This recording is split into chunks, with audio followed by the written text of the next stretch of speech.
रामाय रामभद्राय रामचंद्राय वेदसे रघुनाथाय नाथाय सीताय पतये नमः. Uttarakhand, chapter number 33, Ravana and Indra battle. The recitation begins now. Beholding Somali slain and reduced to ashes by Vasu, and being assailed by the deities, the Rakshasa host fled into diverse directions. And collecting all the Rakshasas, stood there the highly powerful Meghanada, enraged, the son of Ravana. Like unto a flaming fire approaching the forest, that great car warrior encountered the enemies in a precious car coursing at will. And as soon as he, armed with various weapons, entered the field, the celestials at his very sight fled away to all directions. None could stand before him, well versed in warfare. Thereupon, beholding the deities afraid and pierced with shafts, Indra, the king of gods, said, "Be not afraid, O ye celestials, do not fly away, come back to the battle. This, my son, who has never been vanquished, goes to battle." Thereupon, Sakra's son, known as the divine Jayanta, proceeded towards the field of action in a wondrous car.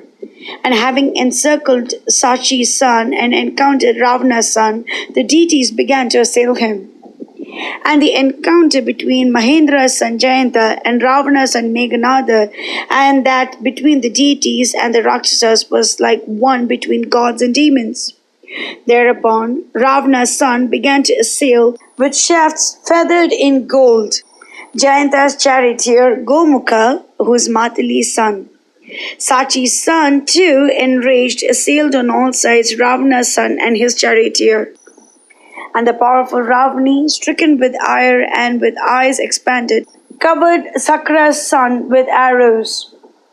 Thereupon Ravana's son struck the elemental host with thousands of huge mountain summits, satagnis, maces, prashas, clubs, daggers, parachutes, and various other sharp-pointed weapons. Ravana's son, thus striking Indra's army, the quarters were enshrouded with darkness by his illusory power. Being overpowered with arrows on all sides, the celestial army, leaving aside Jayanta, became restless. The deities or the Rakshasas, they could not recognize one another, and being distressed, they ran about on all sides.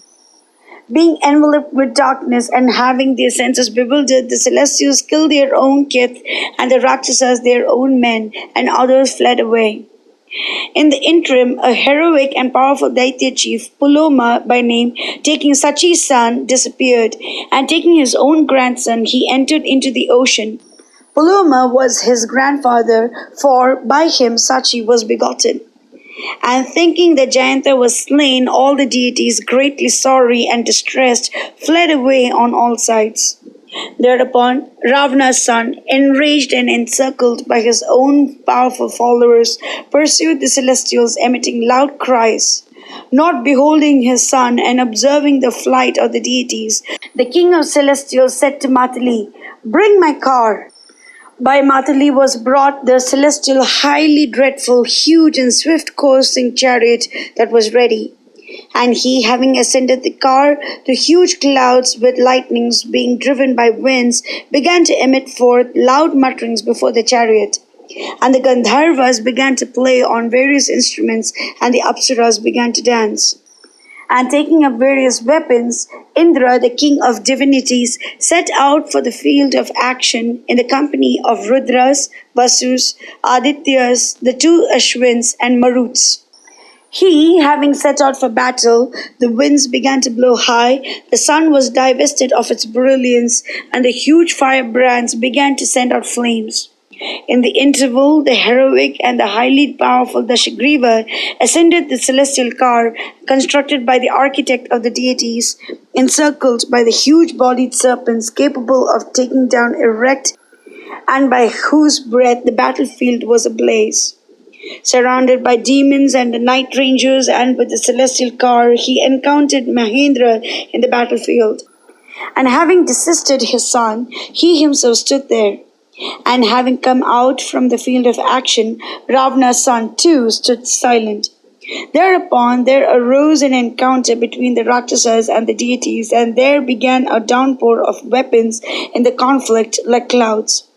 And the vicious-souled Kumbhakarna, armed with various weapons, came there, but he did not know, O king, with whom the conflict was going on. And by him enraged the celestials were assailed with his teeth, feet, arms, hands, shaktis, tomaras, and clubs, or any weapon whatsoever.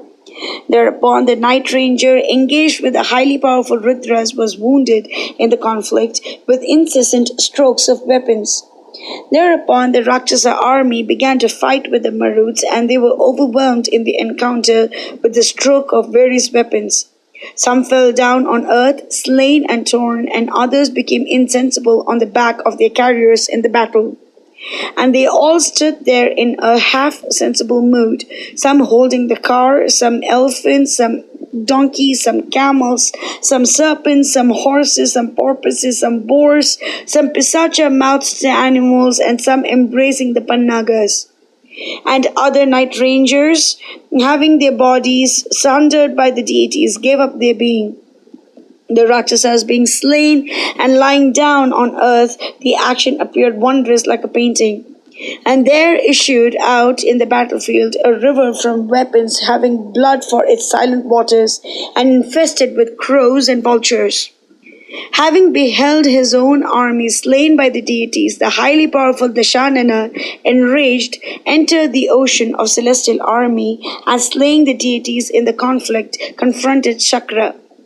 Thereupon Indra took up his huge bow, by the twang whereof the 10 quarters were filled. Having unstrung his huge bow, Indra struck Ravana on his head with arrows resembling the flame of fire and the rays of the sun. And the Rakshasa chief Dashanana, having long arms, also assailed Indra with hundreds of arrows discharged off his bow. They, having been thus engaged with each other with the downpour of dreadful arrows, all the quarters were filled with darkness, and in consequence thereof nothing was visible. Mangalam Koshalendraya Mahaniya Gunaptiye Chakravarti Dhanurjaya Sarvabhaumaya Mangalam.